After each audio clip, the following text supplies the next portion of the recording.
Welcome, everybody, to a brand new episode of IDTALK4ED Live, the show for the unsung heroes of education. I'm your host, Sarfo-Mensah. And if this is your first time tuning into the podcast, as always, I welcome you and I hope that today's episode is one that you will enjoy and will bring you back for more. And if you're someone that is a returning listener or a viewer of the podcast, we welcome you back and we hope that today's episode is one that you find informative, enlightening, and as always, insightful. So, before we get into the main event, as always, if you're on YouTube, please make sure you hit that red subscribe button so you can get future notifications on new episodes of the podcast. And if you are listening from Apple Podcasts, Spotify, or another platform, please make sure you subscribe there as well so you can get those notifications. And for those who would like to contribute with a donation to help us grow this platform, we do accept donations through Cash App and Venmo. If you're on Cash App, our handle is #IDTALK4ED. And if you're on Venmo, our handle is @Kwame SM. And to listen to past episodes of the podcast, you can go to our main website at IDTALK4Educators.com. Thank you kindly. So today we have a special episode with a special educator, a good friend of mine who is doing phenomenal work, has been doing phenomenal work. As I tell you every week, I'm just blessed to have a community of educators who I can lean on for counsel, lean on for motivation, inspiration, who keep me inspired to do this work that we do. And today's guest is somebody who fits that mold. And she is someone who, man, she's just super dope.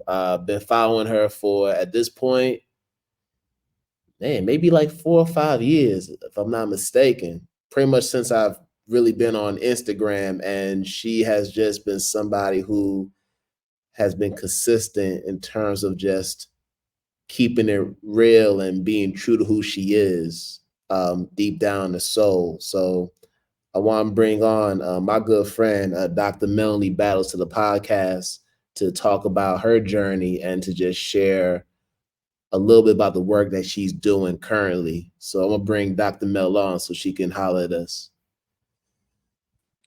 What's going on, sis? Hey there, how are you? I am Happy doing well. How are you doing?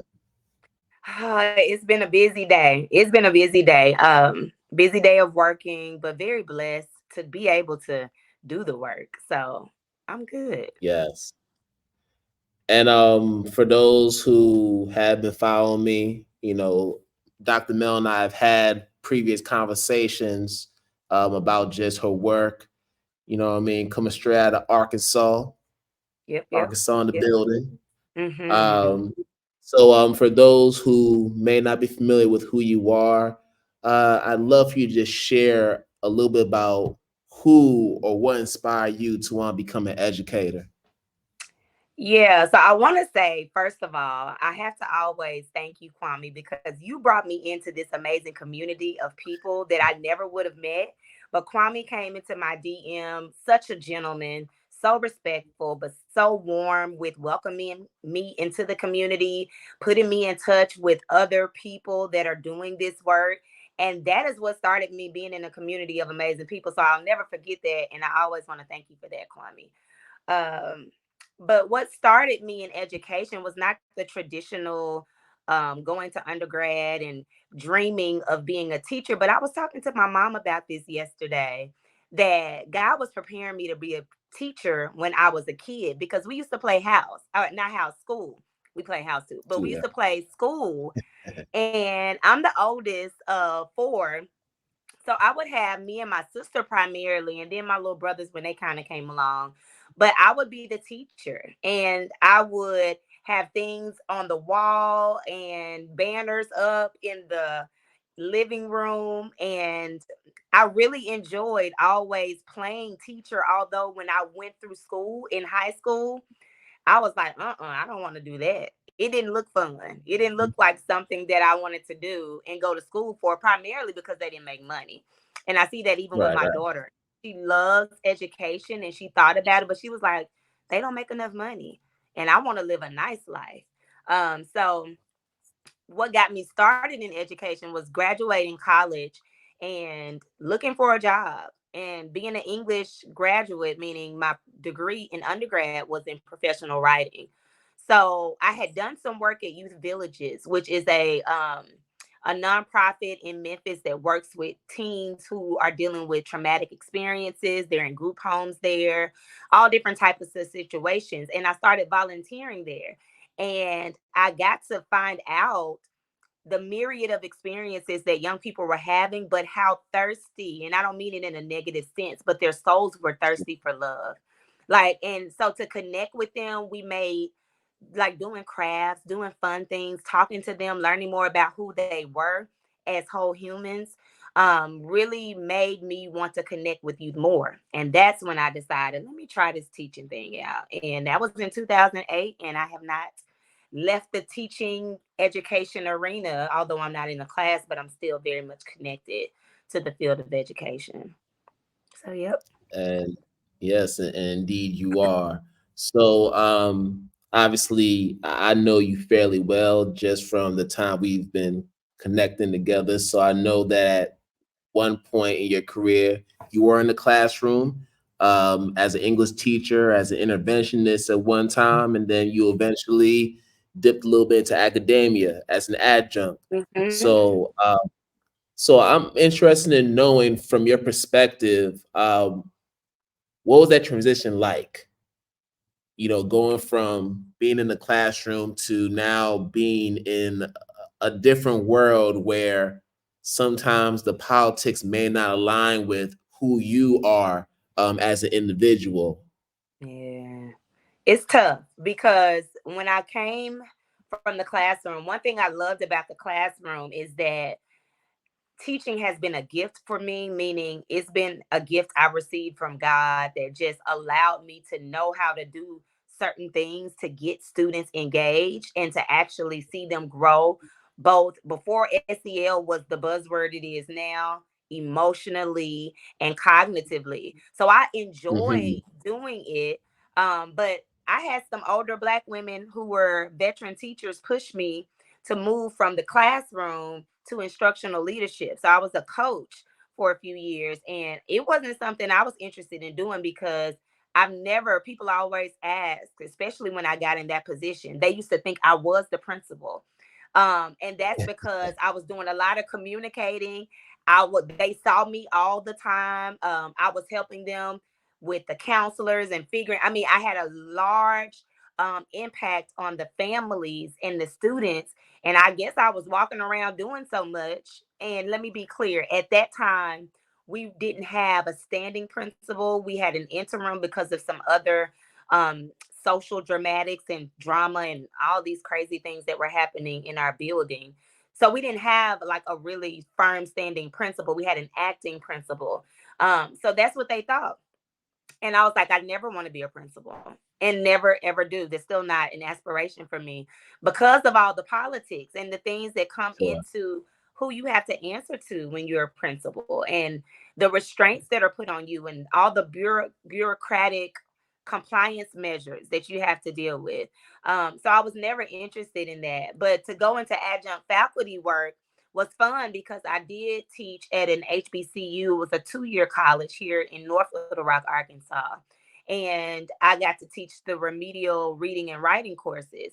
So I even had in one of my classes a 70-year-old Black man who I had to learn to teach how to read.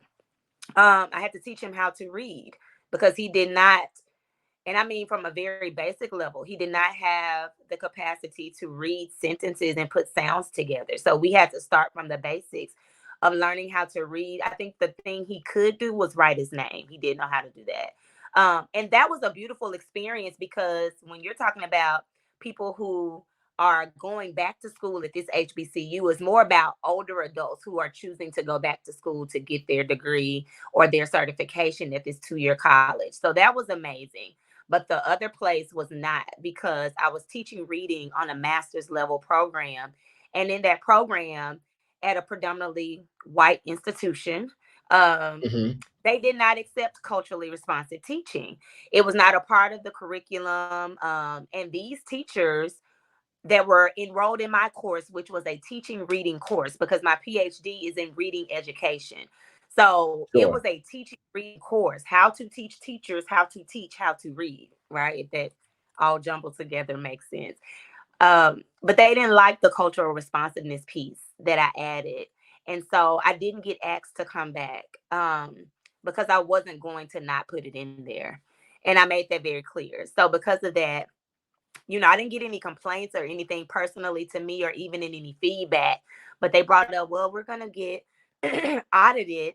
And if you bring in cultural responsiveness, it's not a part of our paperwork and the things that we have already laid out. So we'll get audited by whomever, reviews and evaluates the college there. Um, and at that point, I knew higher ed not in that space. And the things I'm hearing now, I'm glad that I did not pursue higher ed, and I don't have a desire to do that either. So this season, Identity Talk for Educators Live will be including ad spots for businesses, products, and events that are adding significant value to their communities. And here's the catch. You don't have to be an educator or an education based business to be a part of this. We're looking for people who are just doing great work in the community, and we want to use our platform as a way to amplify their work. So if you are an entrepreneur or you know of an entrepreneur who is doing just that, bring them in our direction. Have them reach out to us. If they want to learn more about their ad spots and how they can get themselves promoted on this platform, they can contact myself, Kwame at identitytalkforeducators.com. I'll say it one more time. It is Kwame at identitytalkforeducators.com. Hope to hear from you, and let's keep on amplifying our work and building each other up. I'm happy where I am. Yeah. So it's funny. Whenever I hear about Arkansas, for me, like I think about just obviously not well outside of Clinton, because everybody thinks Clinton whatever, but I'm thinking Yeah. about what's happening in this current context. So you mentioned the fight that you had to endure with the different universities you're working with as far as trying to implement culturally responsive education into the curriculum.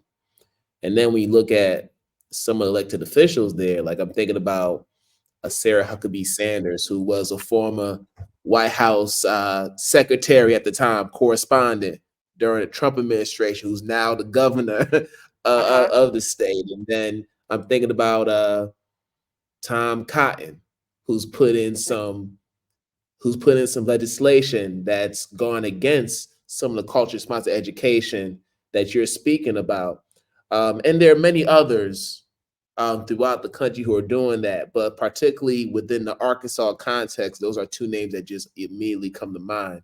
So Yeah. I'm thinking about how you started your career in education. I'm thinking about the person that I'm looking at right now is Dr. Mel. I'm curious to know when you first started, were you always like that? Like, and if so, and if not, I'm wondering when you made that transition towards prioritizing your self care, prioritizing your soul and everything internally about you. I have I've always been connected. I used to call myself, my email was Soul Sister, like when I was in college, undergrad.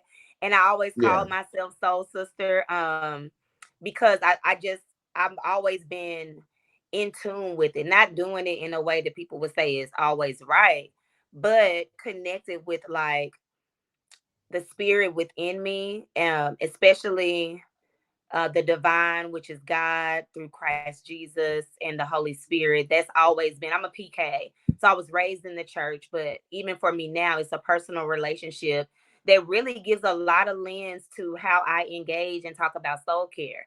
But I've always had a direct stance about the things that I believe in, especially being here in Arkansas, and seeing that the things you talked about, how they play out in K through 12 schools, and how the state Department of Education has played out, even seeing it this year and working with a rural school district in our state that was undergoing state control. And now they're consolidated with a charter, and how much disdain that brought to schools, thinking that this area that only had one high school left was going to be closed, and the trauma that it caused on the young people and the families there. I mean, you're talking about a school that's been around since the, I believe it was the 60s when they integrated, because when they integrated in this town, the majority of the white people started their own private school because they didn't want to integrate. So they decided to take their kids out of the public school and they moved them down the road to a private school, which is what a lot of kids, or not kids, but schools did down south. Is a lot of their white families started their own private schools, and they, to separate from black folks, because they had to now integrate. Um, so to see all of those things as a black woman, being in this community has given me a lot of the layers to the things that I say and the things that I talk about. But the boldness is something that was given from God. And it's something that's also been shaped by my father, even by my mom at times. She has a bold personality to stand on what she believes in, but specifically my father is a Black Baptist preacher, and who's always very firm in what he believes. He gave us permission to speak boldly about what you stand on and to know what you Mm-hmm. stand on and to do it unapologetically if it's standing on something that God approves. And so that's been my life, is to do that work, but to also understand that soul care and who we are as individuals outside of all these titles has to be tended to first and ongoing, so that you can actually fulfill the duties of your title with integrity and authenticity, or else that title will change you into somebody that you don't even know who you are anymore.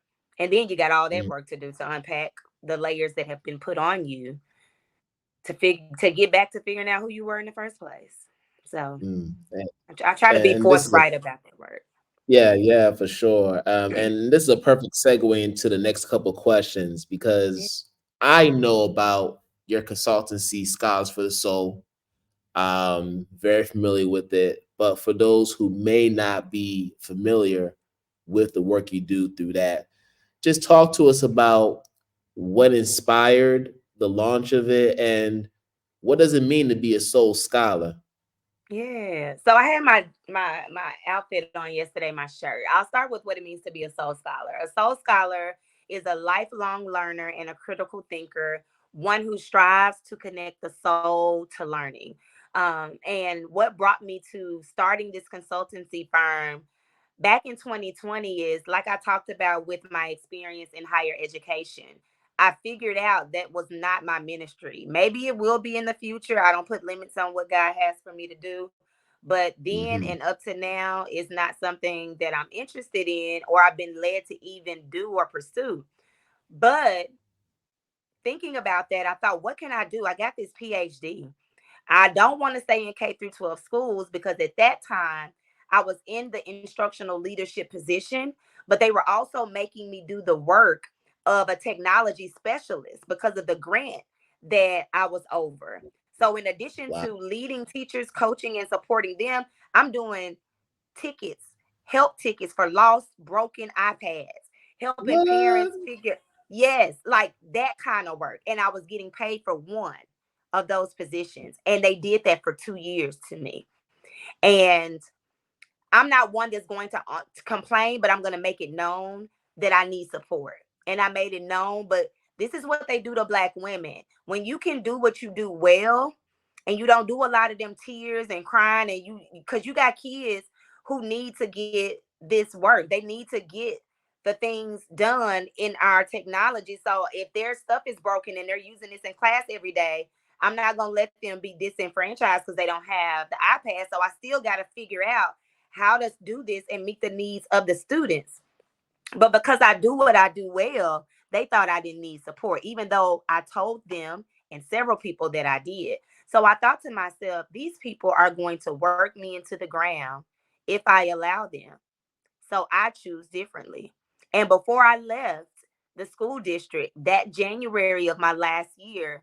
The year before, I started my firm in 2020, but I was still working in K through 12 schools and actually a middle school. And I decided, let me start posting. Let me start letting people know who I am. Let me start getting out here and having conversations. And that's when I met all of you amazing people in the community. That's when I began to meet so many people and having lives and having conversations. And Kwame, you and I have been on a few lives together. So just really, y'all were teaching me some stuff. Like I thought I knew some stuff, but y'all were teaching me so many things. But as I began to grow, I said, you know what? Arkansas specifically needs this work, but everywhere needs the work. And so I got my first consulting gig as I was instructional coaching. And I used that time to build my business while I was working because I'm not going to let you steal away from me what I deserve. With all the hard work I put into getting this PhD, it's going to pay off somewhere, some way, somehow. And so that's what it had to do for me. And I left the school and I never looked back. And I've been extremely blessed by God to remain in business as an entrepreneur and not pick up another gig and not have to do anything else. And not to say I may not have to. I mean, I don't know which way the wind will blow, but I know God has sustained me. So I've been very grateful to like really do this work full time and make a living off of this. And that is what I'm really, really grateful for. Mm. And couple more questions because I know we have a time crunch. Yeah. Thinking about soul work, right? What are you doing now in 2024 to nurture your soul that you may not have been doing in the 2010s when you were in the classroom? Oh, telling people I can't do it, giving them a no.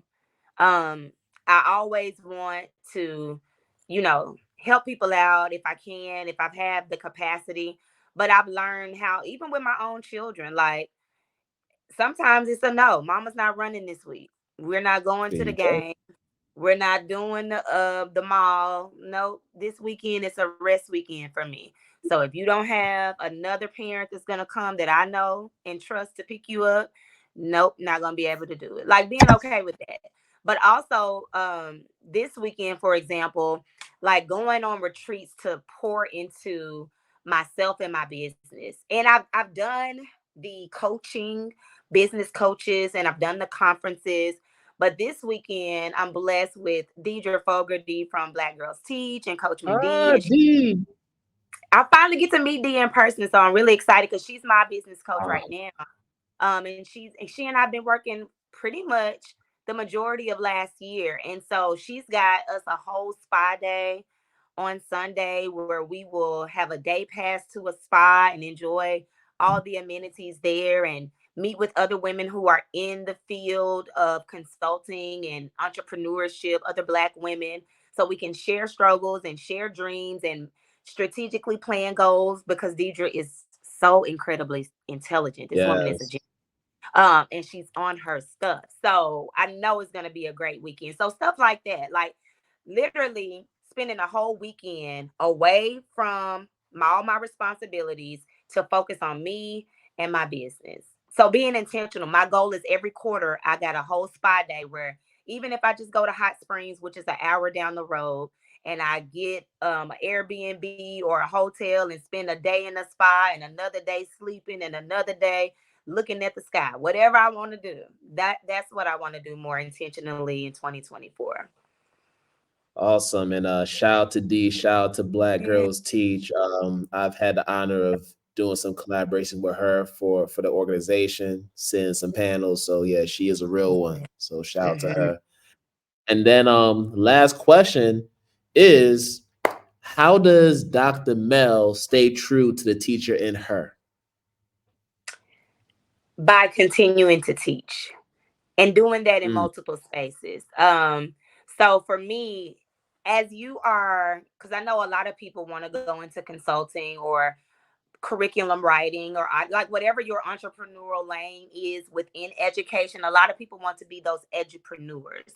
And I definitely. think whatever your dream is, you should go for it. But if your dream and your business requires you to serve other humans who hold a position, you got to think about how can you stay connected to knowing what it's like to be in that position, because that allows you to have this opportunity for connection. And then connection is what leads us to have the courage to work with people and take those risks that coaching brings on. Because when you're coaching with folks, they're not looking at you doing the same old, same old. They're looking at you making some changes and developing some systems and pushing yourself to the next level. So as a teacher coach and as an instructional leader coach, I don't really say about principal leadership because I've never done that. But anybody who's helping to support other educators, other teachers in instruction, that's my lane. And also working with Mm-hmm. teachers. So for example, I even last year, one a part of my services is co-teaching. So I come in and for about 3 months, I think it was about 3 or 4 months of the semester, I went into a fifth grade classroom. So I was in the literacy side, and in the next half of the day, I was in the math and science side. And I would create lesson plans with this teacher, model them for her, because some of the things she needed to see me do, I develop relationships with these babies that still contact me on Instagram. I got to drive these hour and a half down because it's in the country to go and see my babies. But doing that to actually know, like connecting with the parents, talking to them, all of the stuff I had to do when I was a teacher, I've got to stay in that process. So even if I go and observe teachers, like I'm going to have, even if I can't do it with every teacher on that site, I've got to have at least one where I'm coming in and I'm co-teaching with you. I'm getting to know these kids because I need to know how these kids are these days. I can't be out of the loop.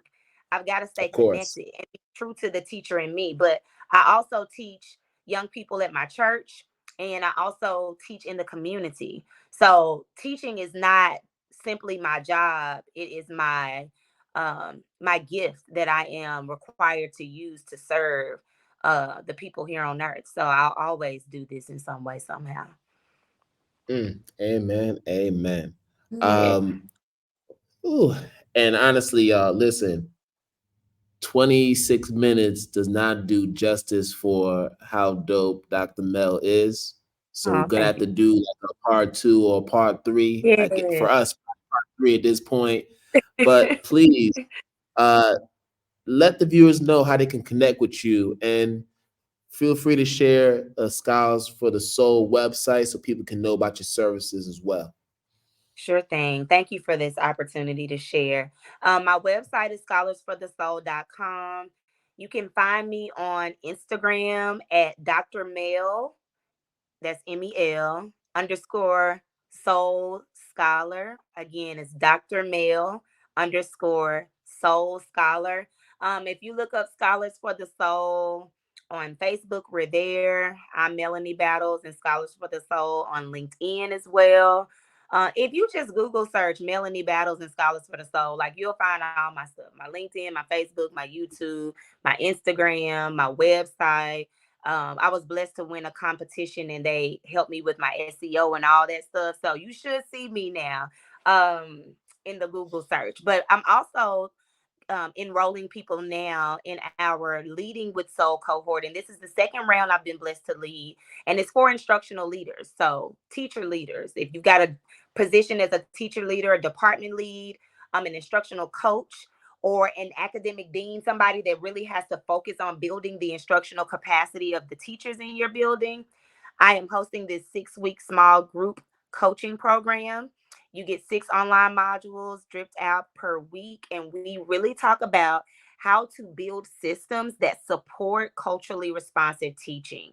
So, like looking at your PLC model, how you're offering PDs, how you're evaluating, how you're observing, how you're building your team's emotional resilience, what culturally responsive school leadership is, and what it means for you, and how to enact that and sustain that.